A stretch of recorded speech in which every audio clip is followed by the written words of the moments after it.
You're listening to the 49 Carats Podcast, a 49ers Goldmine production with Stephanie Sanchez.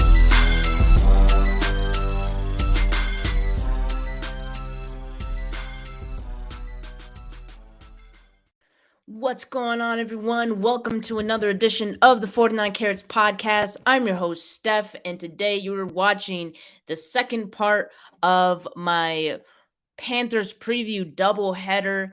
Today, on this episode, we're going to be going through the 49ers defense and how they match up against the Panthers offense on Sunday. What's going on, Melissa? Drop in some comments if you guys are watching. I want to know what you guys think about this matchup. What are your concerns? What are you most excited to see in this one? Let me know in the comments, as always. But before we go into the preview, let's head on over to talk about some 49ers news, because we did get some news, some injury reports. The final injury report came out for this game, and Javon, Kinlaw, and Eric Armstead have both been declared out for this game. Eric Armstead, he may miss next week's game as well versus Atlanta, and there's even a chance he gets placed on IR per several reports. So guys like Charles Omenihu, Kerry Hyder, Kevin Givens, Hassan Ridgeway, all those guys, they're likely to get some increased snaps in this game with both Armstead and Kinlaw out. And honestly, I think they'll be able to fill in those shoes just fine. There's a reason that this defensive line is so deep, and a lot of the backups on this defensive line would probably be starters somewhere else. So that's how good this defensive line is. I'm not too worried about Kinlaw and Armstead being out. I think those guys will be able to step up in a big way.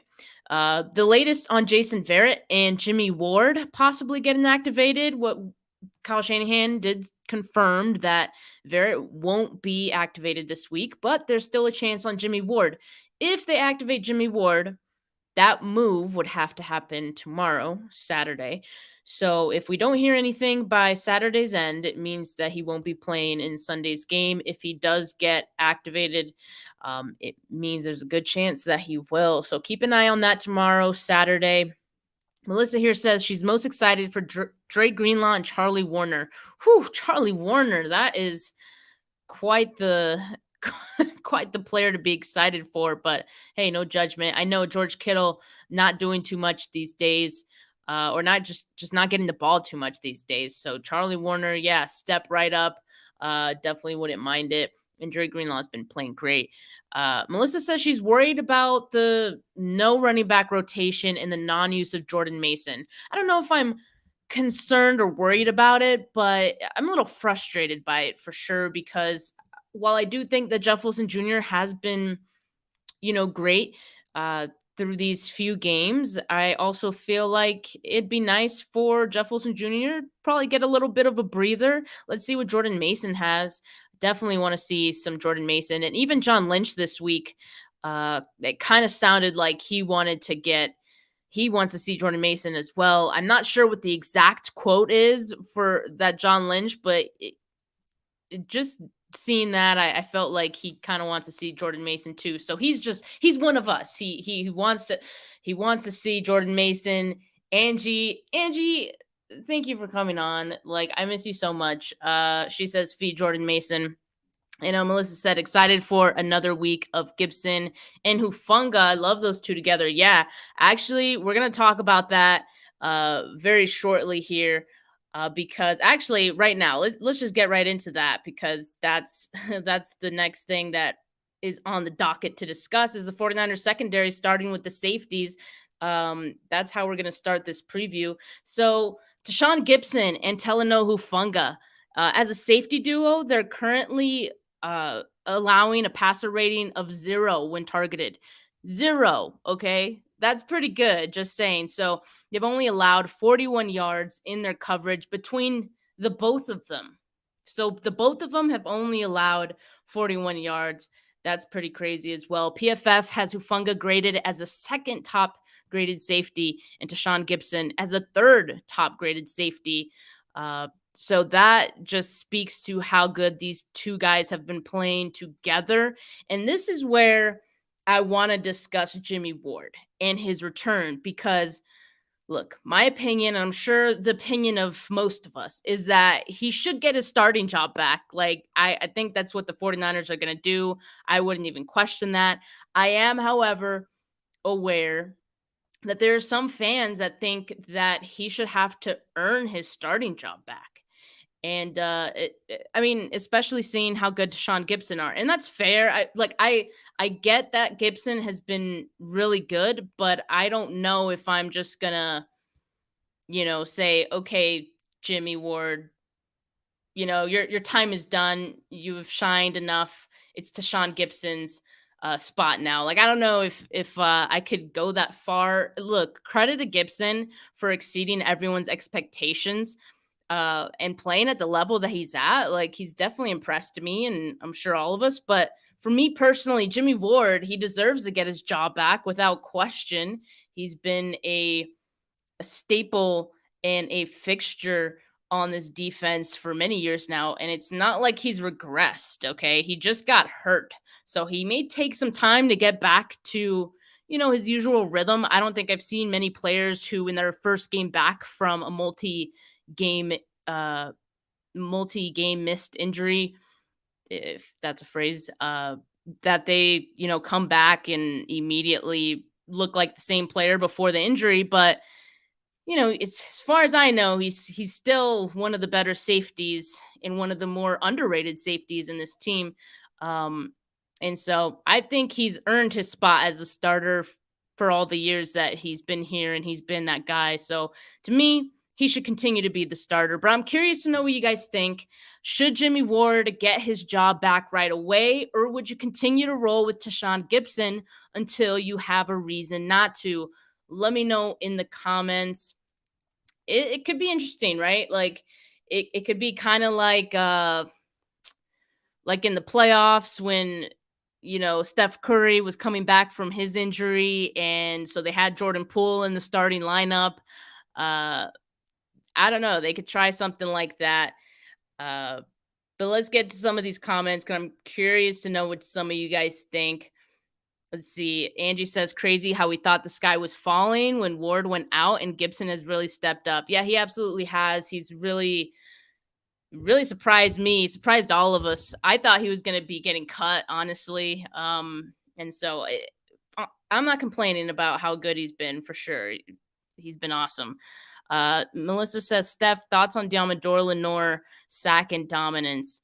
He's been great. I mean, I'm going to talk more about him later in the episode, but also someone who has stepped up and, he has earned his starting position, right? Samuel Womack was the starter for the first 2 weeks, and then in came Lenoir. The 49ers coaches said he earned his starting time, based on what he showed them in practice. And just another guy that I don't think we're complaining, right? Like, he looks great through these last 2 weeks, and I thought he covered Cooper Kupp pretty well in that game, all things considered. I mean, Cooper Kupp gives DBs hell, I think, most of the time. So I thought that was really impressive for Lenoir in his second year. Angie says, people are crazy. He's the longest tenured 49er. Yeah, I mean, Jimmy, like I said, he's been that guy. Like, he's gone through everything with this team. How are you just going to take his starting job away? I mean, I get Deshaun Gibson's been good, but let's not get crazy here. Melissa says, I think Ward is leaving, and don't break up the bond and chemistry between Gibson and Hufanga. Interesting.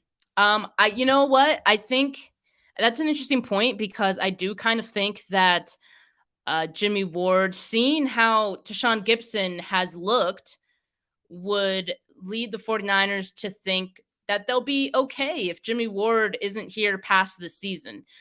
So I do think that it will make the 49ers feel like they can move on from him when he is a free agent after this season.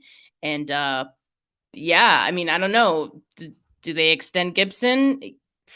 I don't know. But so, Melissa, are you saying that you would have Jimmy Ward benched and then just have Tashawn Gibson continue starting. Is that kind of what I'm getting? I get the chemistry thing. But, Hufanga and Jimmy Ward played last season as well. So I don't know. Melissa asked, she says, so you think Gibson and Ward rotated like Tart and Huff from last year to get him back in shape? I think they could do that. I think that'd be an interesting way to, one, not so much, have the best of both worlds, right? Like Gibson's doing great. I get that he doesn't deserve to be benched, but I also get that Ward doesn't deserve to be benched, right? So I feel like if they kind of rotated Jimmy Ward in and let him maybe just play a few snaps, that way he just starts to ramp up and get to that game speed, then yeah, they can absolutely try to do that if they feel like that's something that would benefit the team. Definitely something interesting that they could try rather than just like, I guess, benching Gibson if they have any, reservations about doing that. Wally says Jimmy gets his job back. Yeah, I'm with you. I love your picture, by the way. Like that is an Wally Llama is his YouTube username. And sorry for the audio listeners who can't see his awesome profile picture, but it's pretty much a llama with a beard, draped in red and gold. I love that. Melissa says Lenore just struggled with that one tackle on Higbee on Monday. Yeah, Higbee was giving them problems a little bit, but altogether, I think the defense was able to limit any big plays happening.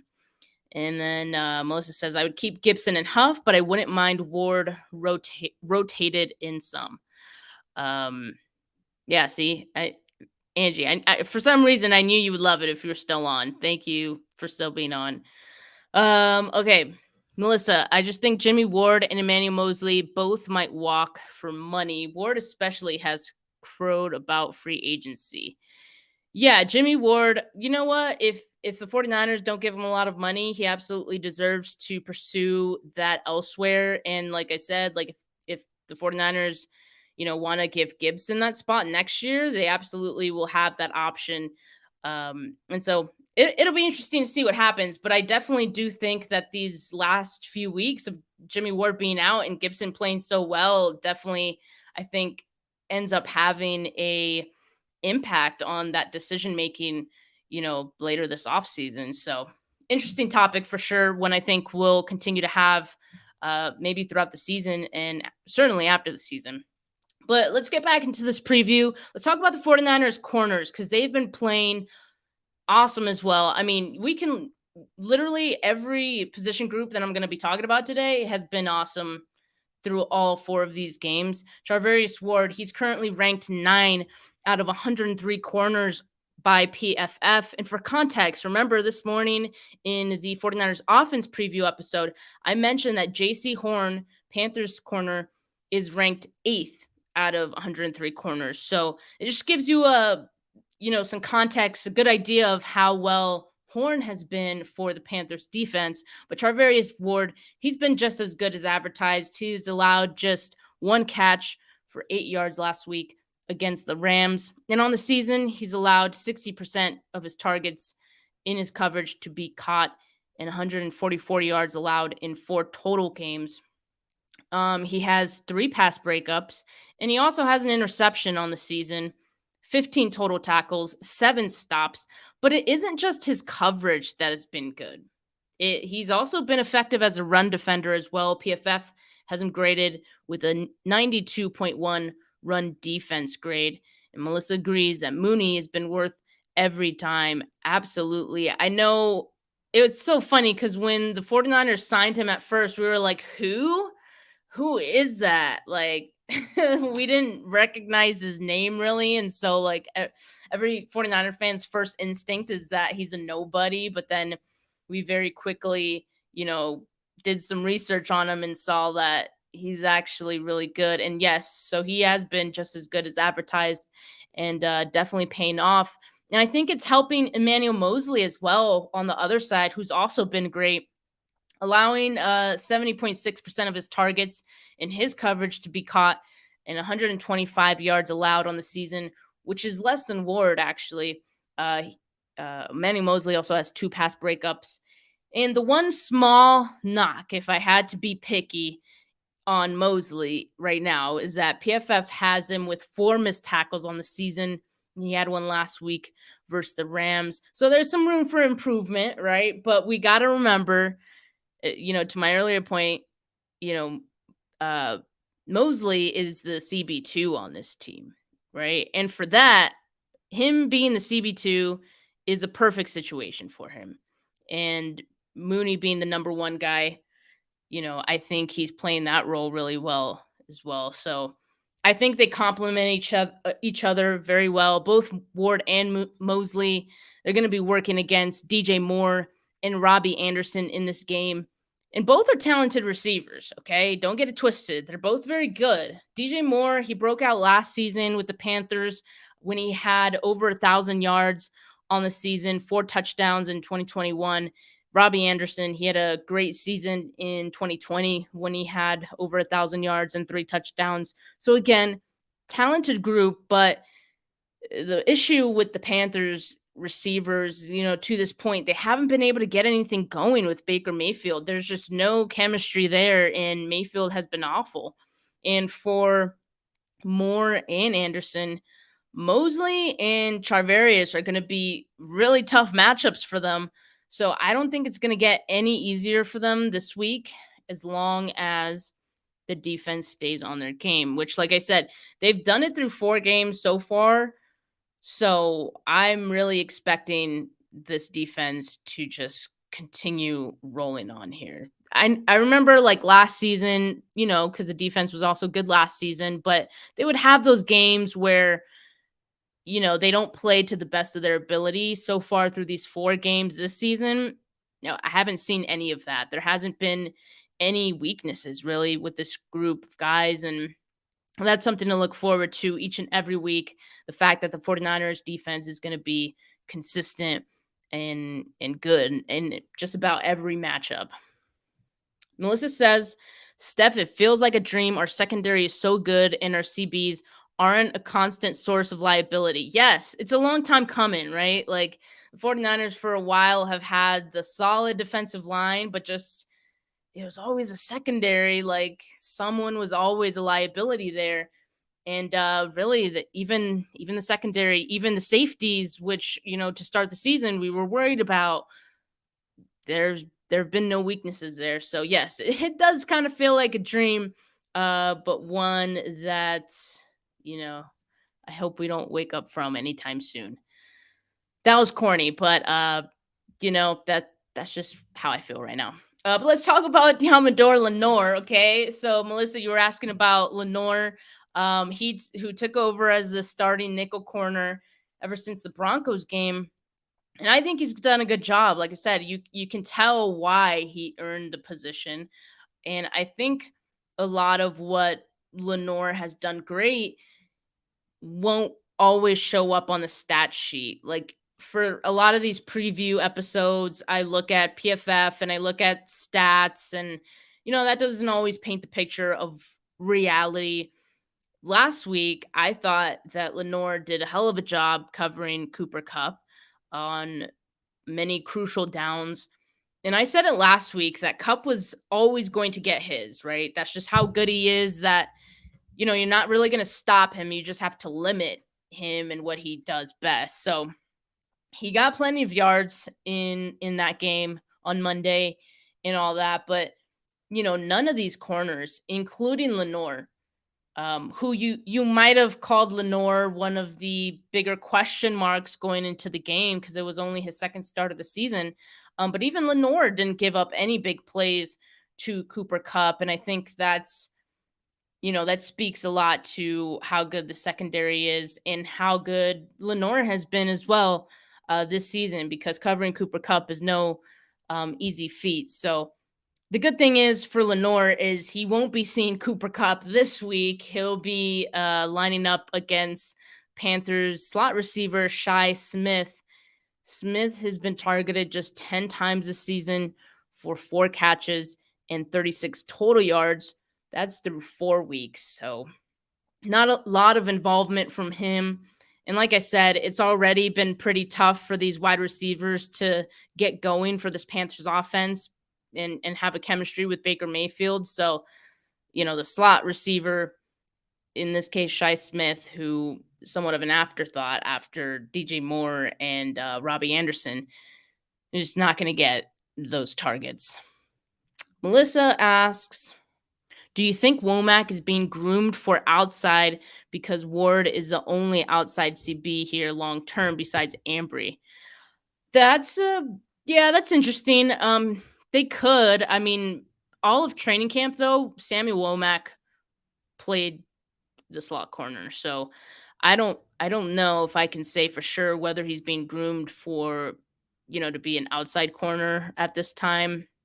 I mean, certainly now that Lenore has looked great, they can definitely consider putting Womack there because Womack was good, right? Like, I think he showed the game wasn't too big for him. He didn't lose his job. It's just the fact that Lenore kind of gained his, right? So, yeah, I mean, if it would be smart, I guess, for the 49ers to look to get Womack involved somewhere else. I don't know if that happens this season. Like you said, I mean, could be a long-term thing. But yeah, we'll just have to see how that shakes out. I mean, I'm just here wondering, okay, what are they going to do with Jason Verrett? Like, he's not, in my mind, Jason Verrett, when he returns, is not going to be a starter. Obviously, I know a lot of people mention the fact that, on nickel downs, they can have Mosley play slot and, Verrett be on the outside, but I don't think they do that. I think Mosley's been good enough that they can keep him on the outside, and I think Lenore's been good enough they keep him at slot. So I think Jason Verrett is going to be no more than a bench player, and I think he'll be a really good quality bench player, right? Like, you don't need a whole lot from him. Pretty sure he's getting the vet minimum this year. So, yeah, you just hope that, should any injuries happen, like a guy like Jason Verrett will be able to step up and it won't be a huge drop off in, quality of play.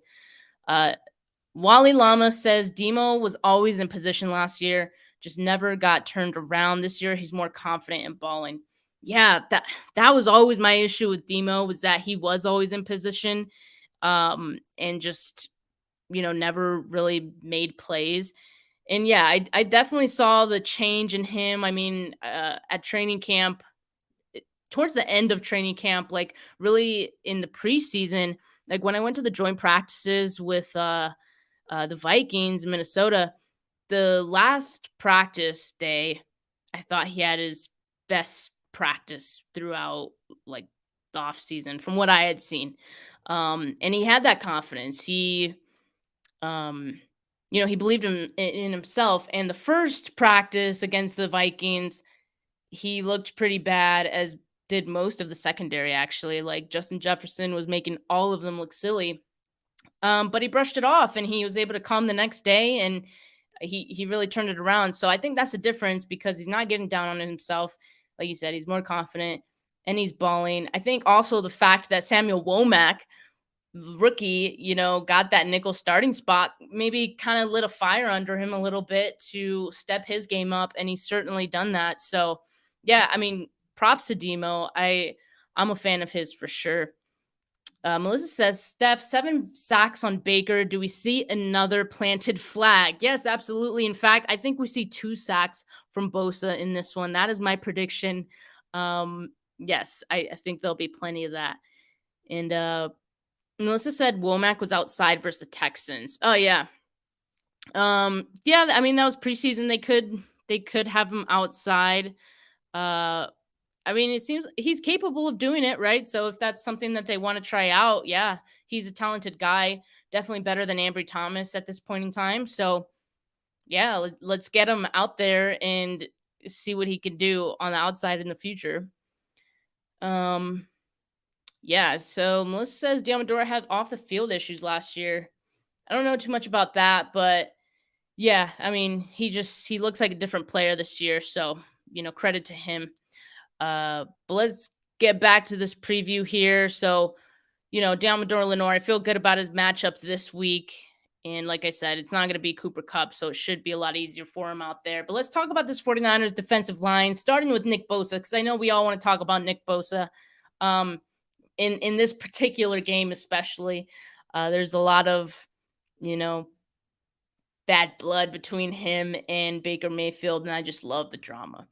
This week, he's going to be lining up against another rookie left tackle. I think to this point, the only non-rookie left tackle was it last week? Or I feel like he's gone against a lot of rookie left tackles this season. Lucky for him. This week, it's Ikem Ekwonu. Ekwonu started the season off very shaky for the Panthers. He allowed 3 sacks, 4 hurries, and 7 pressures in the first 2 weeks of the season against Cleveland and the Giants. But he's improved a bit in every game this season since then. But the bad news is he has to play Nick Bosa now. So Bosa coming off his best game this season, in which he had 14 total pressures, 2 sacks, 2 quarterback hits, and 9 hurries. By the way, I still can't get over the fact that Bosa had 14 pressures last week. 14. There are probably some starting edge rushers out there that don't have 14 total on the season. Like that's a ridiculous number right there. To even get like double-digit pressures in one game is insane. But look, I expect another disruptive game for Bosa in this one, and he's going up against his nemesis, like I said, Baker Mayfield. I'm not sure there's another quarterback in the league that it's more personal for with Bosa than Baker. So, I expect him to bring it. And like I said, my prediction right now is 2 sacks for Bosa in this one. I think he's going to be able to get that. Sean Sullivan over here says Bosa had 3 sacks and a pick against the Panthers in 2019. Time to feast some more. Yeah, and in that game, they didn't even have, the Panthers didn't have Baker Mayfield. You got to remember that, Bosa turns it up when he has to play Baker Mayfield. At least, the one time we saw him, that was a great matchup. So, I think he has a good game. Of course, the Panthers have changed a lot since 2019, so I don't know if we could expect 3 sacks again, but that's why I say 2. I think 2 is a good number, and he's well on pace to pass his 20 piece that he's been trying to get this season. He should absolutely get that before the end of the season. Ryan here says, I hope Bosa goes off. We all do, man. At this point, I think I kind of know that Bosa is going to go off. Going up against a rookie, that should be a pretty good matchup for him. But at left guard, the Panthers have Brady Christensen. Last week, he was in on 40 pass blocking snaps and didn't allow any pressures against the Cardinals. So Christensen, he's been pretty solid for the Panthers offensive line. Just 1 sack given up on the season. And he'll probably, he'll see some Bosa as well on some stunts and whatnot, but he'll also see the 49ers interior guys. And as I mentioned, I say plural because, Kinlaw's not going to be there. Eric Armstead's not going to be there. So it's going to be a group effort, filling in for both of those guys. And so Kevin Givens, he started the game in Javon Kinlaw's place last week against the Rams. Givens had 2 pressures, 2 hurries, 2 tackles, and 1 stop in week 4. He also batted 1 ball down at the line. So Givens, he's great. Very capable player. And like I said earlier, Omenahue, Hassan Ridgeway, and Kerry Hyder, they're also going to play on the interior for this one. And those guys will also be going up against Panthers center, Pat Elfine, I'm going to say. Yeah, Elfine. And right guard, Austin Corbett or Corbett. It's 2 T's. When it's 2 T's, it's Corbett, right? It has to be. I don't know. But Elfine, he's been decent at center for the Panthers. He has 5 pressure. He has allowed 5 pressures on the season and 1 sack. So like I said, decent. He's serviceable, Last week against the Cardinals, it was probably one of his worst performances. So, we're hoping that he keeps up that bad work. Okay. Austin Corbett, former Rams guard, has been the Panthers' best offensive lineman, actually. He's put up 2 clean sheets the last 2 games, 0 sacks, 0 quarterback hits allowed on the entire season. And again, so the interior guys going up against Corbett, they'll probably have their work cut out for them. But, I have faith in D'Amico Ryans. I have faith in Chris Kosarek, who, they find creative ways to test opposing offensive lines. We saw last week, they brought out their bag of tricks. They hadn't blitzed. They're not a big blitzing team, and they were blitzing left and right against Matthew Stafford. So they do whatever they have to do to beat, any given team. And so we'll see what that is this week against Baker Mayfield and this Panthers offense. But let's talk about probably the Panthers' best offensive weapon on the team, Christian McCaffrey, right? He's still one of the better, more diverse running backs in the league. And certainly as a pass catcher, last week against Arizona, he caught all 9 of his targets. And that 9 targets for a running back that's pretty good work. And then he had 81 yards and a touchdown receiving, but he barely got any carries in that one. He only had 8 carries last week for 27 yards.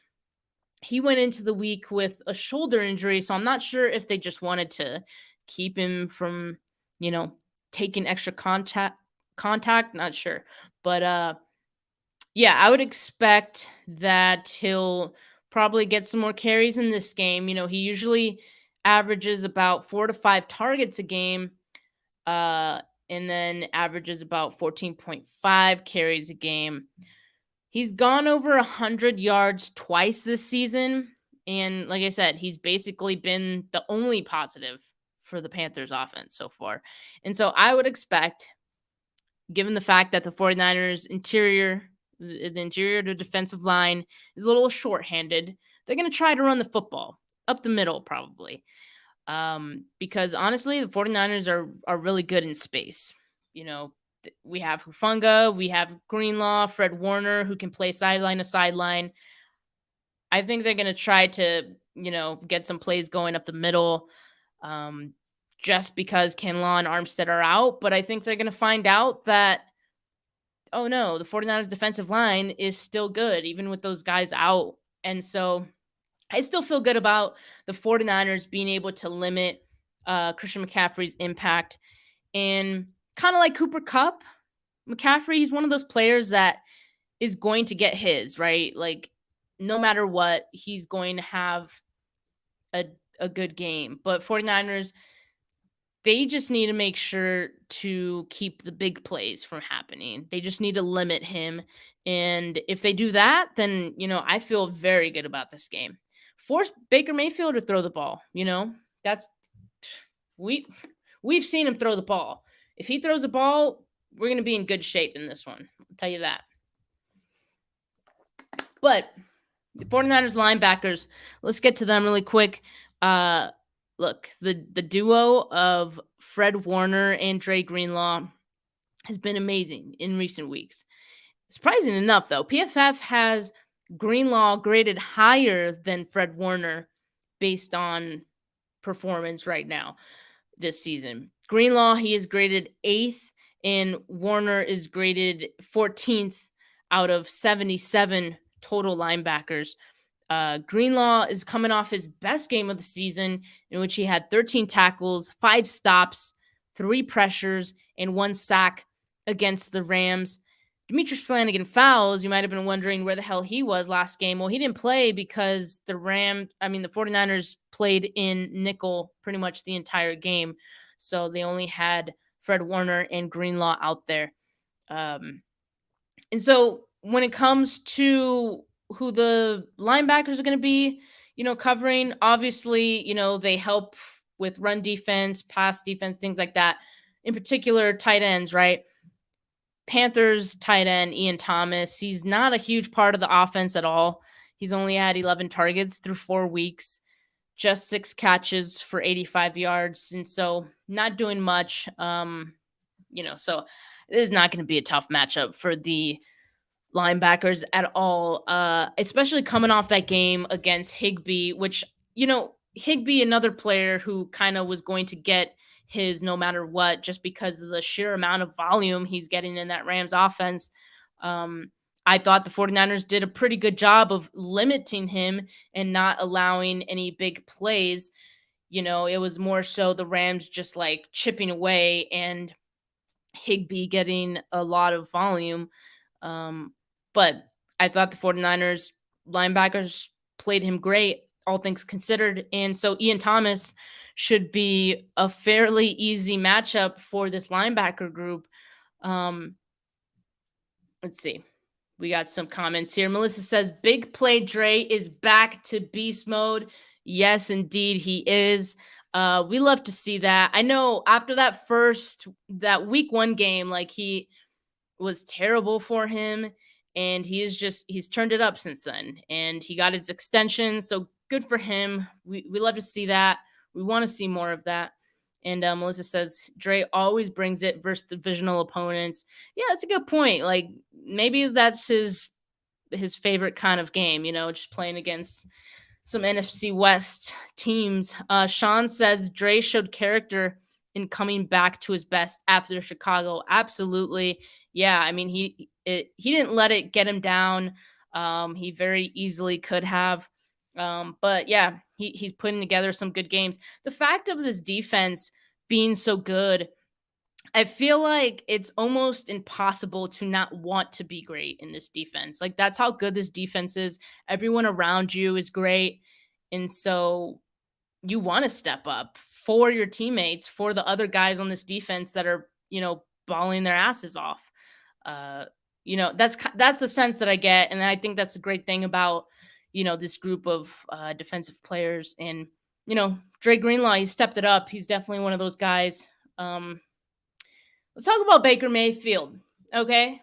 Baker Mayfield, he's been absolutely abysmal for the Panthers.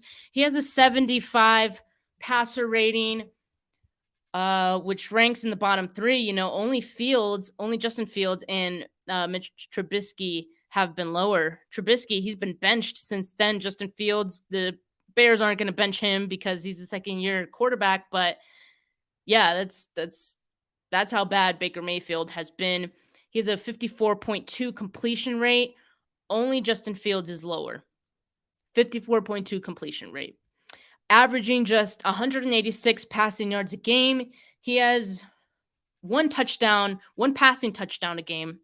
He has 4 total touchdowns on the year. Math. 3 interceptions on the season, including 2 last week against the Cardinals. Now, I tweeted about this not too long ago, like a little bit before I went live. Baker Mayfield actually has 9 total passes batted down at the line this season, which seems like an awful lot. And so this 49ers defense isn't going to make things any easier for Baker Mayfield. It seems like he's doing that all by himself, right? And this Panthers offense, the defense should give him hell all game, quite frankly. Like I said, as they have every team, every quarterback they faced so far this season. So I don't think it's a good sign for Mayfield at all that he hasn't been able to get anything going, quite frankly, against lesser defenses. And now he has to face the 49ers defense. The Panthers offense ranks last in third down conversions with 3 a game. Yeah, that's right. 3 third down conversions a game. Again, against lesser lesser ranked defenses. They're not as good as the 49ers defense. They've played, the Cleveland Browns. They've played the Saints. They played Arizona, and I'm missing one team. But, you get my point. They haven't played anyone really even all that good. So, yeah, the 49ers currently rank 10th in third down conversions with 5 conversions a game.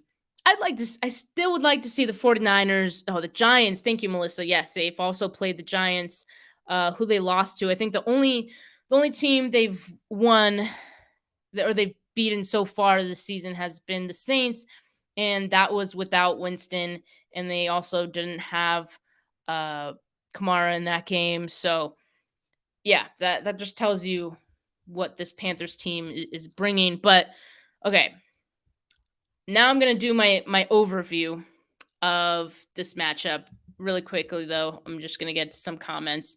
Des says, not worried about the defense, just hope the offense doesn't crap the bed again. Yes, that is basically the mood right now. And then Kelts makes a great reference to the TikTok that I recorded today, impersonating Nick Bosa and his infamous post-game presser when he played against the Browns a couple years back and did the Baker, you good? I can't tell you guys how many times I had to say that today, trying to get that video right. So look, let's just get to my overview of this game really quickly. So here's what I think, okay? In this matchup, the outcome of this game for both teams, I think, is largely dependent on what their respective quarterbacks are able to do. All right. So obviously, if Baker Mayfield can't do shit, they're probably not going to win. Same goes for Jimmy Garoppolo. I mean, if Jimmy Garoppolo has a terrible game, you leave that door open for, the Panthers to possibly get something going.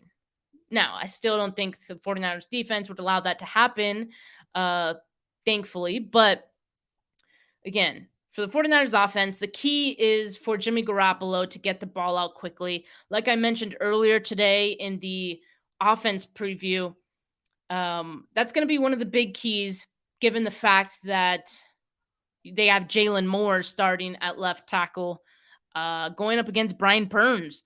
I mean, yes, they're going to give Jalen Moore some help, right? They're going to line up tight ends on that side. They're going to line up Kittle. They're going to line up Kyle Juszczyk to help him out.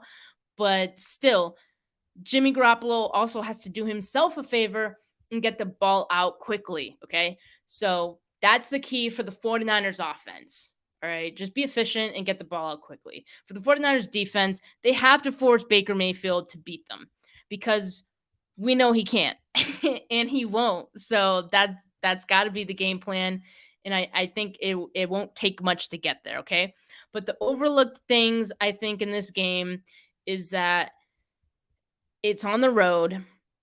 It's not an early start, thankfully, but coming off a short week for this 49ers team in an emotional win against a division rival in the Rams, the 49ers, they need to make sure that they're on their game. They can't just go in there and assume that they're going to win. All too often we see them play down to their opponents, and they tend to have those weird games where they don't play at the level that they're capable of because they've shown you they're capable of it, especially the offense. Like I said, the defense so far through the first 4 weeks haven't shown me that, they would have those lapses, in quality of play. But this offense, still figuring some things out. I worry about them the most. And again, they have those weird games where they just kind of slump. And, if the other offense isn't doing anything, it's kind of like, oh, okay, well, we don't really have to do too much either because our defense is stopping them. No, got to get points on the board. And so things for the 49ers need to click in all three phases. And if the 49ers do this, they win. Okay. If they do this, if they execute and look good on all three phases, they win handedly, easily. They're the better team in this matchup. They just have to play their game. That's it. So the offense, again, just needs to not screw it up. And, the 49ers should win this game. So my score prediction is 31-14. Quite honestly, 14 points for this Panthers offense is maybe being a little generous, but they might also be in desperation mode. So, I gave them 2 scores. 31-14 is my prediction. The 49ers should win this one pretty easily. Let's get to some comments before I head on out of here. Let's see.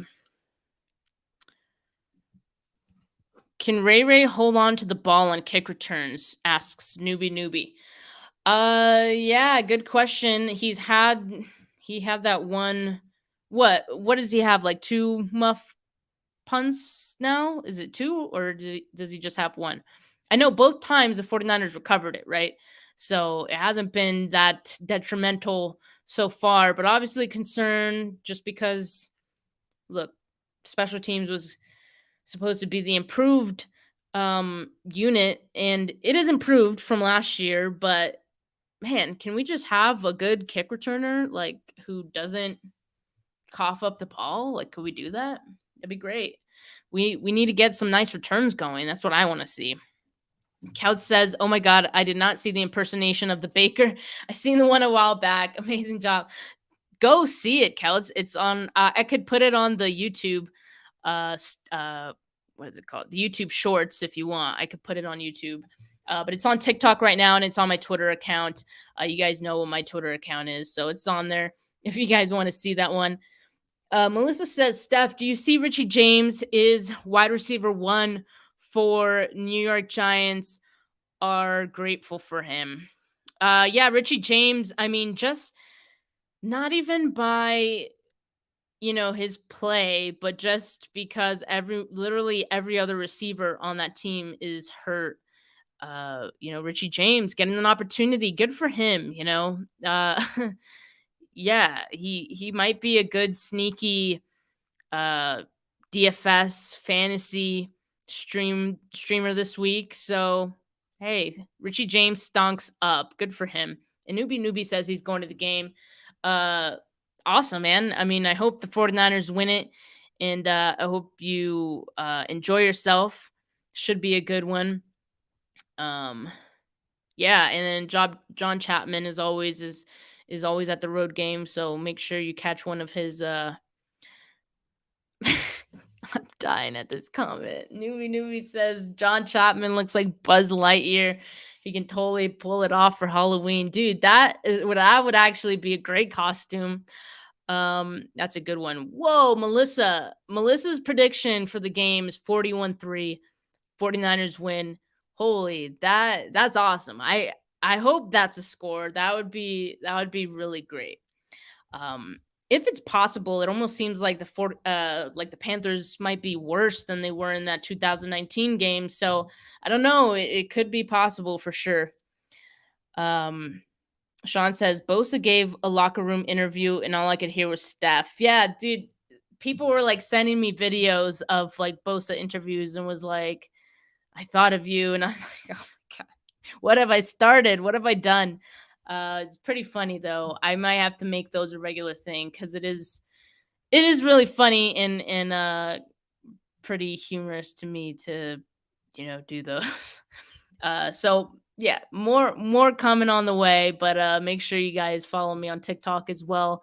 On TikTok, I'm still Stragosaurus, so STRAGOsaurus, and you can find those videos. But I usually post them on my Twitter account as well. So stay on the lookout for that. But thank you guys so much. I've missed you guys. There's a lot of you who I haven't seen on the lives in a while, Melissa included. So thank you guys for hopping on today and joining me for this preview episode. If you guys missed the 49ers offense preview episode against Panthers defense, make sure you tune into that. It's on my YouTube. I streamed it this morning. So go ahead and catch that one right after this. And I hope you guys have a good rest of your Friday night and a good weekend.